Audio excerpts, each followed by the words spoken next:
Welcome back to Lecker Bites, the show that highlights the delicious and beautiful stories of the Lecker universe, delicious bites from our athletes.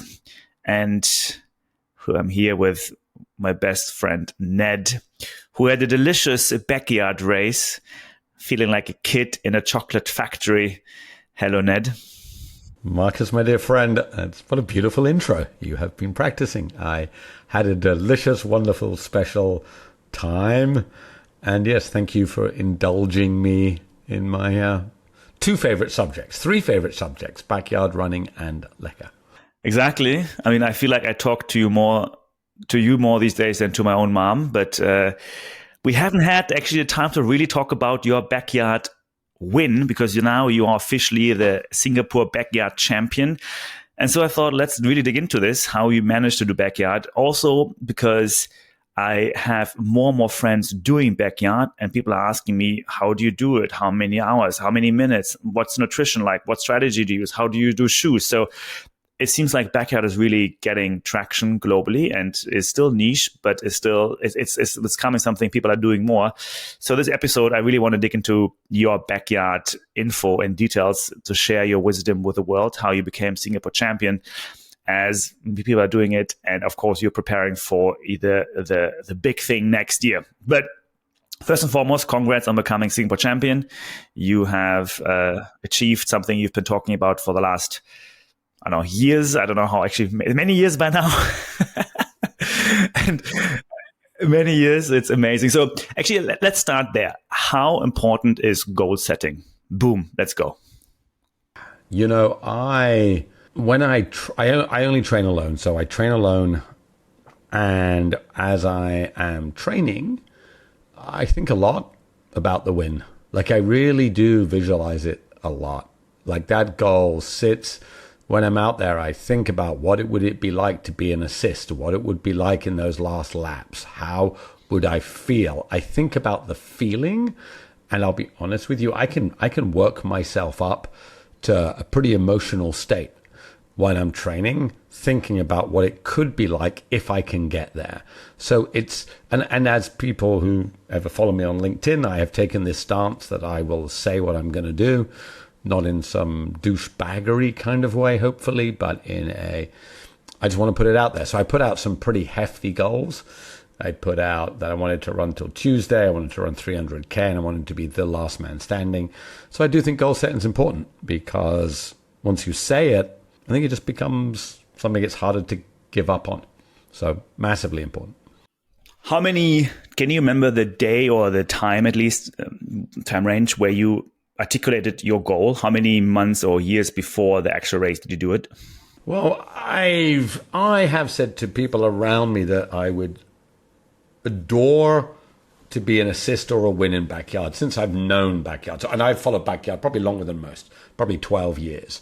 So I started following backyard, pretty much right at the beginning, because I was a Laz fan from Barkley. So I followed Barkley. I would say when I did my first backyard in my bedroom on a treadmill, I think I said pretty openly there I wanted to try to win one. I had never said I wanted to get to bigs. And for your listeners, just to explain, well, actually, I will explain why it's called bigs in a minute, but to get to the world championships, I don't think I'd ever really said that until I put it on LinkedIn only a month before. Okay. You have once taught me about the 3-step goal setting. Pick an A goal that is crazy to achieve, probably impossible, but just keeps you out there. A B goal, which is what you should achieve, and then a C goal, which is like your backup goal in case you struggle. Did you have something similar for this one? Yeah, and it's funny, I talk about that, but I'm never the biggest fan. There is an amazing running philosopher which has been lost in time. He's called George Sheehan. And George Sheehan from the 60s, 70s, 80s was really one of the great running philosophers. He ran and he posted. And in his article that maybe I'll share with, if any of you are about to do a marathon, Google George Sheehan, reach for what you cannot. And in it, he posts that you should not reach for what you can, you should reach for what you cannot. So my A goal is always to reach for what I cannot. So I did not think I would be the last person standing. I did not believe I could go 300K, and I did not think I could do 48 hours. So that was my A goal. My B goal was be an assist. So I actually said to people, my B goal was be an assist, and my C goal was not to F it up. But I did say this. My best backyard performance before was 28 hours, 28 loops, 183K. I said to people, if I would be satisfied if I would be okay with myself if I got into 30 hours. I would be really pleased with myself if I got into 40 hours. And I used the phrase, I would be in dreamland if I got to 50. And the relevance of 50 is Joshua had set the Singapore record at 51 hours. And I would have been thoroughly disappointed in myself, as it turned out, if I stopped in the 20s. Of course, I had no choice but to stop in the 20s. But the main point of A, B, and C goals is make A something you cannot, not something you can. I understand how to train for a 100-kilometer race. You train elevation, you train pace, you train, of course, endurance. How the hell do you train for this looping thing called backyard, where it's so different racing style? Like, how did you do it? So I've learned, Marcus. This was my 5th, so I've learned, and it's a real skill set. I actually think I partly won just because I am me and Joshua are the most experienced backyarders in Singapore. So, Joshua truly is kind of world level. He's done 72. How do you train? Number one, learn to run really slowly. Marcus, backyard you're too young for backyard in reality, because you still want speed, right? And it's hard to get rid of your ego and run at 7 minutes per K for hours and on. So number one, run really slowly for many, many, many, many hours each weekend.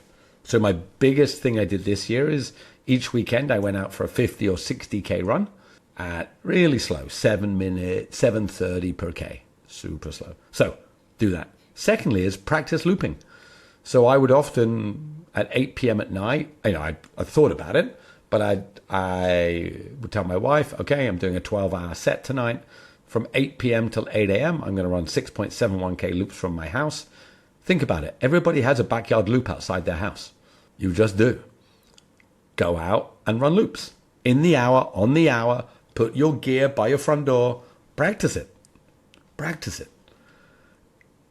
And I would almost say, lastly, I think I partly won. I haven't done another race for 2 years. I only race backyard. I'm completely committed to it. It's all I do. Okay. You mentioned age, and you are a bit older than me. So why do you think age matters? Like, why do you think experience matters so much in backyard running and racing? And of course, now that I live in America, I'm very offended you say this. No, I'm just kidding. But now, tell me about the age factor. Backyard, I used to laugh at people who would run 6 minutes per K. I thought when I was younger, your age, I used to run 4 minutes per K everywhere, 5 minutes. I thought people who ran 6 minutes per K must be injured or something was wrong with them. Like, I couldn't quite get it around my head. Now, I barely ever run 6 minutes per K. I run more. Sometimes I do. I think it takes age to realize that you get rid of your ego and it's okay to run slow. I think that's one. The other thing is it's a mental game. I mean, anyone, as Laz says, you never die in the chair. If you know what that means, if you're new to backyard, every loop, you have to get up and start the loop. If you don't get out of your chair and start the loop, that's on you. And I think older people, and we've talked about this before, and I believe we got some fan mail, if I may say, about DNFing. Backyard's the ultimate place to practice not DNFing. Like, if you DNF in the chair, you're not ready for backyard. And I think it takes age, experience to understand you can always get out your chair. That's why it takes age, I think. Now, there are some great young backyarders. Sam Harvey, total legend. But in general, I think young people haven't suffered enough to be great at backyard. Okay. Yeah, it makes sense. I can see that. Also, I think pace equals some kind of biochemical hormone rush. You're creating endorphins, you're creating adrenaline, and that's very addictive as a young person. I think the older you get, you don't anymore need that. So it's also, I think, a very interesting biochemical conversation. But for now, let's talk about the actual then how many minutes do you take per loop in average? So what do you recommend as a good time that is sustainable for many hundreds of miles to run per hour? So I have really changed. So I have grown and developed as a backyarder. While I'm the Singapore champion, I'm still pretty lowly ranked in the world of backyard, but obviously I have a little bit of knowledge. I used to advocate, Marcus, 50 minutes, 50. 50 minutes run, 10 minutes race. And I did that for my first 4 backyards, for my training sets. But the great Sam Harvey was on the show, after he was on our show, messaged me and said, Ned, I think in the heat, you should run 54. You have to run slower to keep your heart rate lower so you can eat more. And then I read David Roche's Epic of Leadville, 500 calories, 100 gels. And his simple statement was, I use 400 calories an hour, so I have to put in more. Until recently, I was only putting 200 or 300 calories in an hour. I put the 2 and 2 together. Sam's 54, David Roche's 400 calories an hour. And for the very first time, I had crew. So I've never had crew really before. And having crew means that you have less effort in between loops. So if it's your first backyard, you just want to enjoy it, run whatever you run. Run 48s, 46s. Don't worry too hard. Just feel it out, right? But, Marcus, here was the biggest thing I learned. My average heartbeat was 123. My heartbeat never went above 129 the whole race. My heartbeat never went above 129 the entire race. And that means I could eat more calories. That means, like, I never went aerobic. I never, Marcus, in the 170K, how do I say this when you don't breathe hard? I don't want to say I never breathed, because obviously if I didn't breathe, I'd die. I never anaerobic, I'm not very clever. I was never out of breath or took any breath. I had no effort to take any breath ever. I could have talked like this the whole race, endlessly. So if you want to go really far, slow it down. 6 minutes, if you have crew, is more than enough. If it's your first backyard, enjoy it, get out there, run 48s, 50s, but you're not going to optimize. For me, I'm going with 54s. I think if you really want to go far, you don't need 10 minutes. Okay. And you managed to do this time? Like, you had very consistent 54-minute loops? Marcus, at the end, Laz and his wonderful team put out a spreadsheet of everybody's average time, all the averages. My average was 53 minutes and 56 seconds. Marcus, I walked. So talk about ego. There was a bench at 11 minutes. I get to the bench, I'd walk for 45 seconds. There was a small hill at 16 minutes. I walked for 30 seconds up that. I come down the hill, around the corner, over the bridge. There was a toilet block. I walked there at the turnaround. Had 5 45-second walks. I was running about 740 to 750 per K, up to 8 minutes per K, so barely running. There was only 2 loops, where I took 57 minutes. Singapore backyard is a very different course. It has no toilets at the rest place. So you have to go to the bathroom on the loops. Now, most backyards, when you come in for your rest, you go to the bathroom. But in this one, there were quite a number of bathrooms on the way. So I was well hydrated, so I'd nip in for a pee, but that was quite quick. But on 2 occasions, I needed to do a little poo. And I know this sounds absolutely ridiculous, but I have practiced quick pooing for backyard needs, because you can't be spending 5 minutes in there. So you will know, if you really want to get detailed, I had 2 loops at 57 minutes where I popped into the bathroom. But apart from that, nailed 54. I got to my little hill exactly on 16 minutes. I nailed it. Right. Let's talk about nutrition. And nutrition for me is 2 parts to it. There's one is the calorie intake part in whatever form you're taking it. And the second part, of course, is hydration. So I'm curious about the calorie nutrition part, where if you were to pick a ratio, how much of the calories did you consume during the run, and how many calories did you consume then during your 6-minute breaks? Well, before we get there, Marcus, as you know, being a small part of Lecker and a part of a Lecker team athlete, if I may say, for the 6 months, or maybe for the 4 months before on my 50 or 60K runs, I mean, I don't know if I'm one of your best customers, Marcus, but I was taking 20 to 25 gels in my pockets. I have T8 running shorts. Shout out to John Ellis, who's been on our show. His running shorts can hold 20 gels, 25 gels. I was practicing getting in. So I would take 3, sometimes 4 leckers an hour. I'd maybe have some tailwind. I use salt tablets for sodium. I even took Bix. So friends of the show, I've taken Bix. But on the day, I had, exact plan. I took 3 lecker with me on every loop. I took 2 scoops of tailwind in 2 gel flasks. So I would take 500 with me, but I struggled to get all 500 on the loop. So I would take 400, 2 gels, 2 tailwinds while I was running. When I sat down, as soon as I sat down, I would open the last gel and get it in, drink a decent amount of water. I would then have something called 10 plus. It's like a turmeric sodium, 500 milligrams of sodium already mixed. So my crew had mixed it all up. And any unconsumed tailwind, my crew, I'd be like, oh, I don't feel like it. He's like, shut up, drink it. So his job was to get minimum 400, max 500. But most of it I took while running. Interesting. Okay, so yeah, that does sound like it. If you manage to get down the 400, 300 calories doing the run and the last 100 something when you're sitting down. Okay. Did you have any other solid food or savory food or anything else throughout the race? Well, what a great question. Imagine there was a gel that was sour that would clean your palate so that you didn't get sick of the sweetness in general. I mean, look, you guys, I'm biased because I'm a tiny pile of lecker and I love lecker. I took the banana leckers and the passion fruit leckers, and I would always take the banana at the beginning. I would take 2 banana and then 1 passion fruit at the end. It's not savory, but it's sour. And the little seeds inside, super yummy.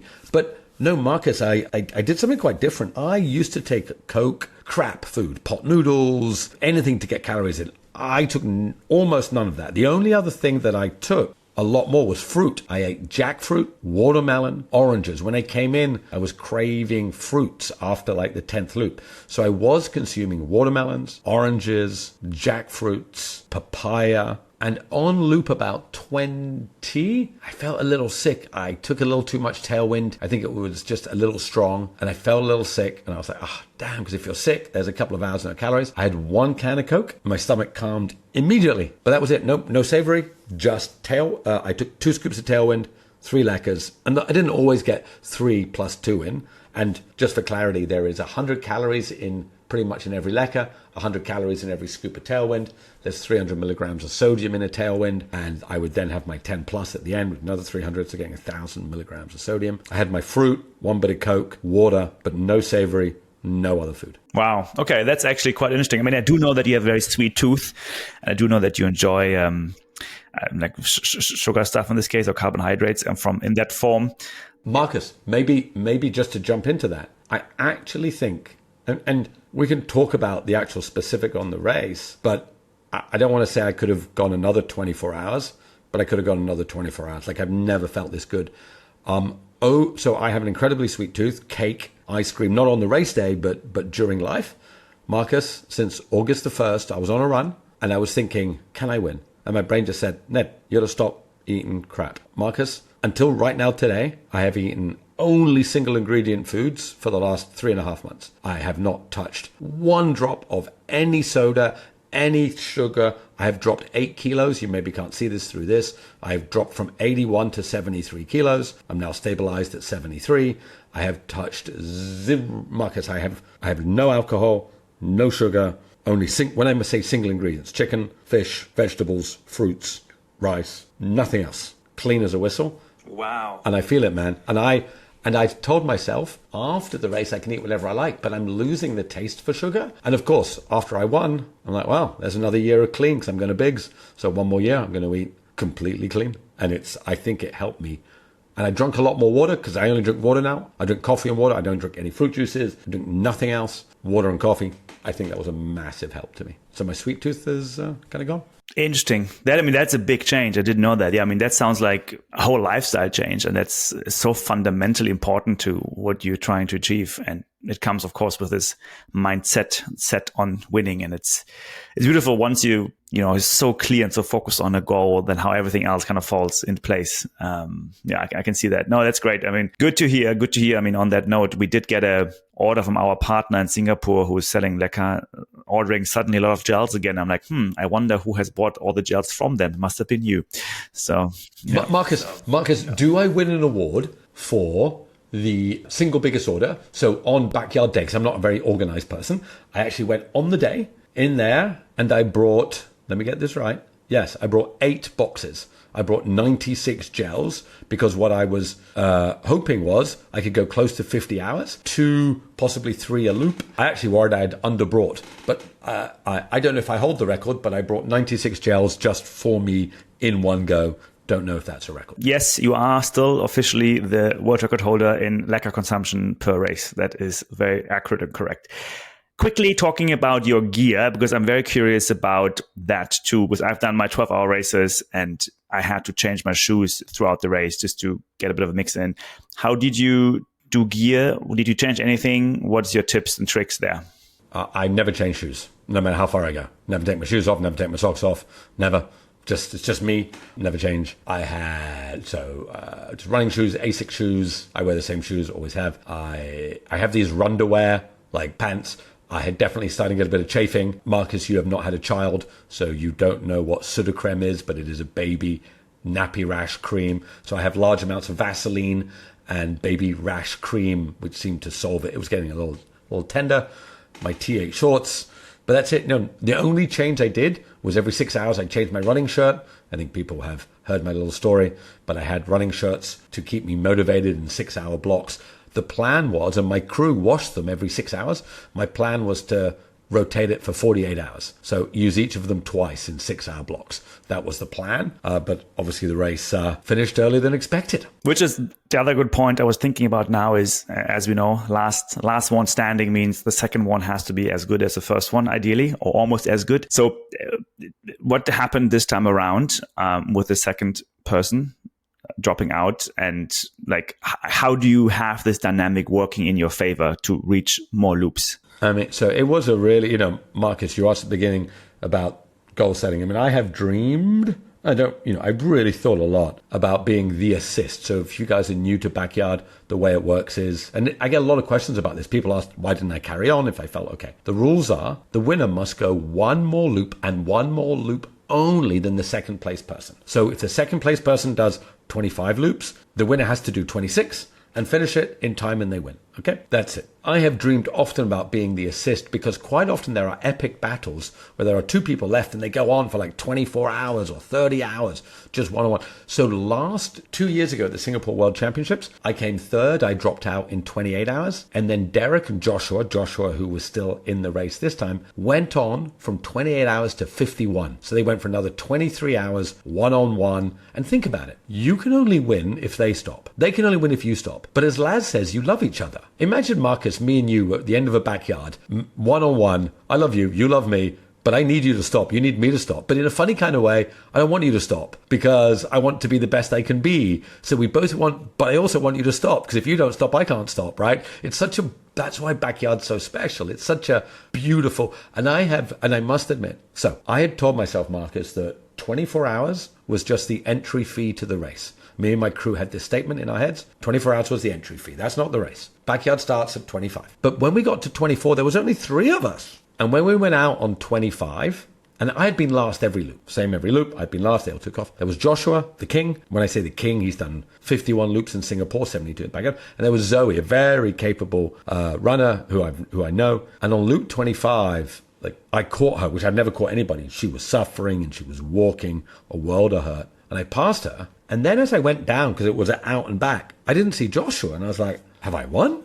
Where's if they don't finish and I finish, I've won. And Marcus, so amazingly, luckily, and I'll tell you why luckily at the end, Joshua had gone into the bathroom. I had passed him while he was in the bathroom, didn't see him. He came out. He ran in with Zoe. Zoe was in bits. They finished that loop. I sat in my chair, just dialed in. Like, Marcus, I had no music the whole run. I know you've just done 10 days Vipassana, if I pronounce it correctly, so you're much better at this than me. 25 hours is not long. I had no music, no thoughts. I was dialed. We do each loop. So I said as I said as I came in to my crew, Darren, I think they're done. I think, and I said, I nearly won. He's like, Ned, stop. No thoughts, no thinking. Take your calories, take your juice, get stuff in your pockets. We're going again. I stand up into loop 26. Zoe is helped into the corral. Like, she can't even walk. She's helped in, and Joshua's there too. As the bell goes, Zoe turns around and hugs me, and I'm like, what? And Joshua looks at me, and there's a little video of this, and says, go. And I was like, what? He's like, you deserve it. And he turns to me and said, I've had enough. And I was like, but no, Joshua, no. Like, you. And I genuinely said, no, come, you can go, Joshua. And you can see it. And he kind of walks me down a few steps. I was like, Joshua, what do you? He said, Ned, I don't want to go. I've had enough. I'm done. And I turn, and it was really surreal because I knew I could finish that loop. There was no doubt in my brain. I was thrilled. And as I mentioned in my little poem, I had a little cry because it was like kind of overwhelming. But I also, when you say what is the dynamic, I have dreamed about not only being the assist, but being in an epic 24-hour battle, one-on-one, where I obviously prevail and win. And now I'm almost just gifted. It was a weird feeling, I won't lie, because I think I could have gone another 24. Now, Joshua told me afterwards he was injured, he was done, he'd done a lot of racing this year. It wasn't a gift, he was done. And in a funny kind of way, I think he could see that I was in good shape to carry on. So it was eternally grateful for the win. And when I say I'm lucky they did Loop 25, only the top 50 nations go to Tennessee. And there were 63 nations, so there's only the top 50. If I'd done 25 loops, we would have been the 52nd nation. As it turned out, Singapore was the 48th nation, so I just squeaked in. If Zoe and Joshua hadn't got round that loop and I'd won on loop 25, I would be the champion, but I wouldn't be going to Bigs. So, Jesus, I just squeaked in, man. I mean, I think backyard is just, I can think of right now at least, the only sport where you really love and support your competitors, because they push you, right? In any other sport I know, you want to win without anyone else. You're the only one, last one. It doesn't matter, right? It doesn't matter how slow or fast the other one is. You need to be the fastest or whatever is the best. But in backyard, it's a team sport while being individual sport. It's so fascinating to me how this works. Yeah, it is. And I think, the one thing we notice, Marcus, is that even people who don't run can follow it. Now, with no disrespect to a 100-mile trail race, it's very hard to get non-runners to watch a 100-mile trail. They're like, well, they run and someone wins. So as someone described it, backyard's like watching a car crash, a slow car crash. You're watching humans disintegrate in front of you, and you can understand it. So they do a loop every hour until one person's left. That's the appeal. I think it's a human story, and particularly, Marcus, in this age of content, as we know, it's a very understandable human story, and you can see the suffering and you can understand it. And I think that, and look, anybody can do backyard. If you can do 6.7K, anybody can do backyard. It's both accessible and also unthinkable. The Belgians, 110 hours? Yeah, so let's talk about that quickly. I think we need to zoom out a bit. I mean, Singapore, good job. And of course, congratulations. But this was part of a global series. So take us through what's happening within these 2-year timelines on a country level and then on the global level. So backyard's been around for... Laz actually thought about it when he was as a high school kid, but he didn't implement it until 2012 or so. In the early years, you could win Bigs in Tennessee. So the reason it's called Bigs Backyard, so just so everybody who's new here, the original backyard was in Lazarus Lake's backyard of his farm. So he called it backyard because it was a loop in the backyard of his farm in Tennessee. The reason the world championship is called Bigs Backyard is that Lazarus had a dog that was big, so he called it Big, and the backyard belonged to Big, so it's Big's Backyard. So when you hear somebody say, oh, we're going to Big's, or it's called Big's Backyard, it's because it was Big Dog's backyard. So, but in the early years, you could win Big's. 30 loops seemed a lot. The world championship was won with 40 loops. It wasn't until this, maybe 2018, 19, just before COVID, Will Hayward and Maggie Gutterall put on an epic and got to like 67 loops. Only 5 years ago, 67 would win. And there was talk, will anybody ever get to 100? What happened during, I think COVID exacerbated the general running boom. The team championships came from COVID because nobody could go to Tennessee. So Laz came up with this idea of the top 15 in each country would race simultaneously. And we've gone from the 60s to the 70s to the 80s. So The first Team World Championship was won, I think, with 80 loops. A Belgian guy called Karel Sabbe. And here's some beautiful symmetry. First time of the Team World Championships, Belgium won the Team World Championships. And Karel Sabbe was the individually last guy, and I think at 80-something loop. 2 years ago, Maren Gertz and, oh my God, how can I forget his name? I'll remember it in a second. Got over 100 loops for the first time ever. We watched only 2 years ago, people got over 100 loops for the first time, and they stopped together. So 2 Belgians won, but they didn't win because they both finished together. And then this year, 3 Belgians got to 110 loops, right? And they stopped together, did not finish. But what's happened, what used to be world-class 50, 60 loops is now, it's still very, very good, but it would only put you 100th in the world or 200th in the world. To qualify for bigs now, you have to do over 80 loops. So also the other thing is, there are hundreds of backyards around the world. The sport is growing. It's very accessible. And I'm going to say something crazy. If ultra ever goes to the Olympics, and I don't think it needs to, but if it does, it can only be backyard. There's no other ultra because it's perfect for TV. Imagine you came back. Hi, welcome to day 6 of the Olympics.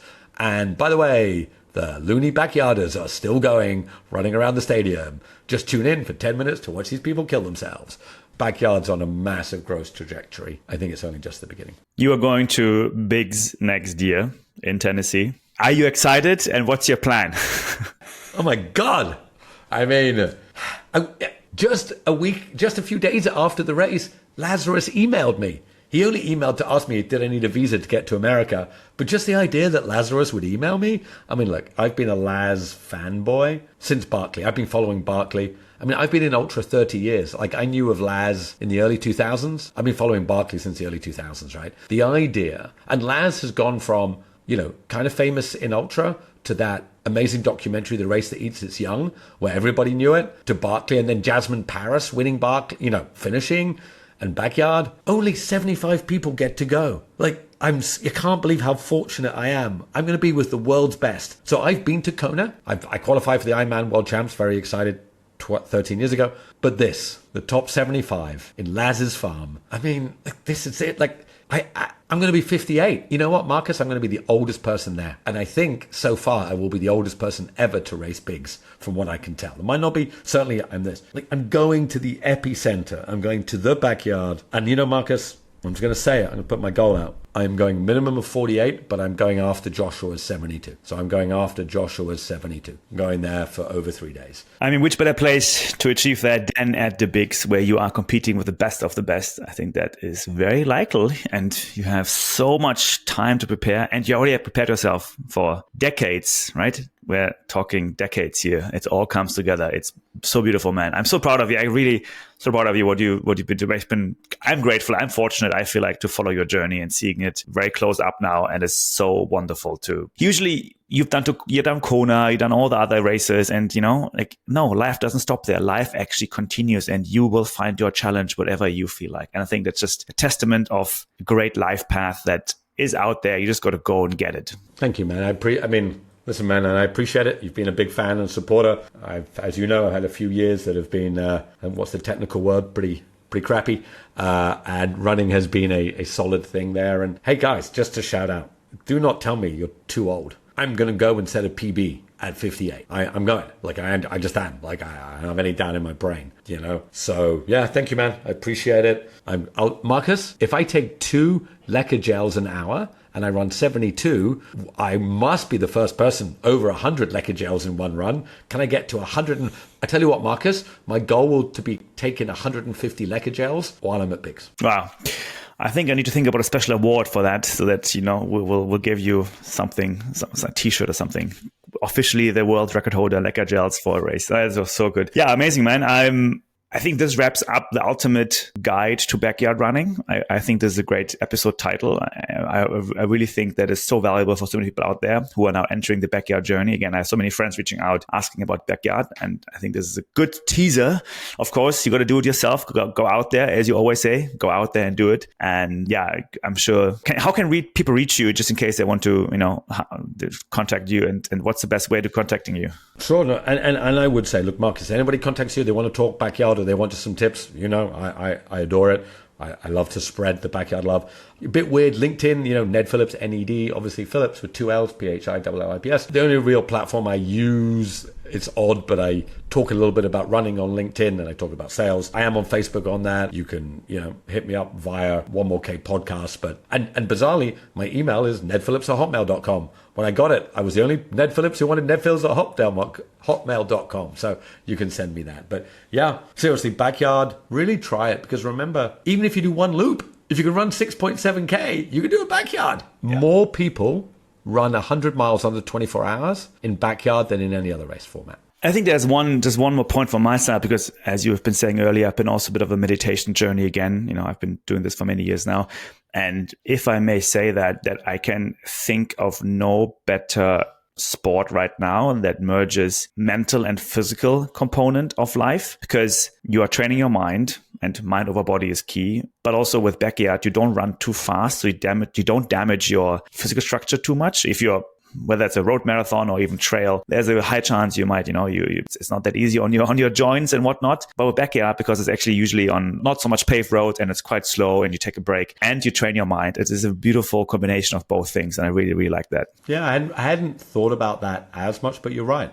It is that very calm. And that's why, and maybe we, wrap it up, but your point, that age, zen, calm, that's why I think it is towards the end of a person's, not end of, but you have to have some years in your running journey to appreciate backyard. It's not, are you going to zoom into it, get it done kind of thing. So yeah, I think it will stand the test of time, and it is good for your body, your soul, and your brain. One day, Marcus, we shall get you on the start. Oh yeah, no, for sure.